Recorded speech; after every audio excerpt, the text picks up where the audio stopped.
And welcome back to Primetime News. And a special welcome once again to our viewers on TVJ International in the Cayman Islands and online at onespotmedia.com. Up first this evening, a man who the police say was among gunmen who shot 7 people, 5 fatally in Rockfort, East Kingston last night, was killed after he allegedly challenged the police in a shootout this afternoon. Now, last night's mass shooting happened in the Pleasant Hill community, where residents were enjoying a day of activities marking the Heroes' Day holiday. We'll have witness accounts later. Prime Minister Andrew Holness, meanwhile, and the National Security Minister Dr. Horace Chang, as well as officials from the security forces, visited the scene of the deadly attack today.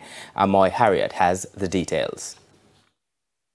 Hours after the deadly mass shooting, tension remained high in Rockfort, East Kingston. There was a deafening silence with empty streets as residents opted to observe from behind closed doors. Then, Prime Minister Andrew Holness, National Security Minister Dr. Horace Chang and other security officials arrived in the community to tour the area. This sometime after news emerged that a suspect in the deadly attack was fatally shot in an alleged shootout with the police along neighboring Ruston Road. The deceased has been identified as 21-year-old Jordan Green. The police reports that, armed with a search warrant, a team went to the specified address where a confrontation occurred, resulting in the demise of Mr. Green.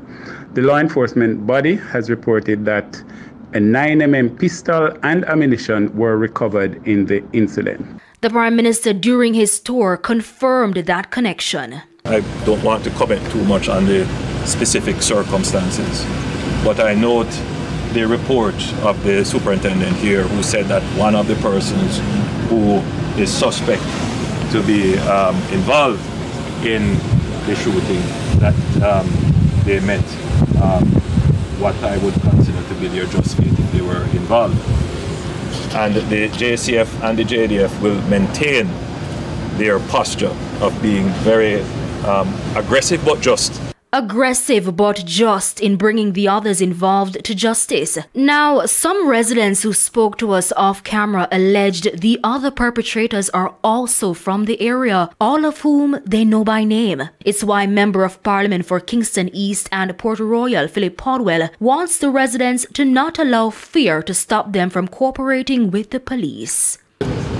We have called upon the citizens to cooperate, to come forward and to provide the police with the information.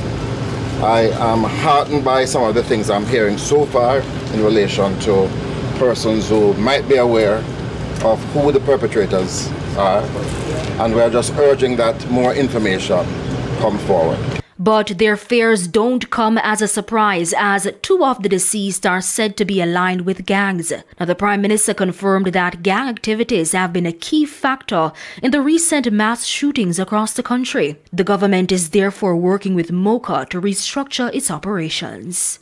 We have used the anti-gang legislation, and we are constantly eroding the gangs as much as we can. But we can't wait until we have put together an entire case around a gang. So the strategy is to be preemptive as well, in addition to the kind of kinetic operations that we have. As for Mr. Green's accomplices, I have said before, when a similar incident like this occurred in Cherry Tree Lane in Clarendon, that we will pursue them, and the decision is theirs. Either they meet a judge or they meet their maker. I encourage them to meet a judge. Amoy Harriet, TVJ News. And we go now to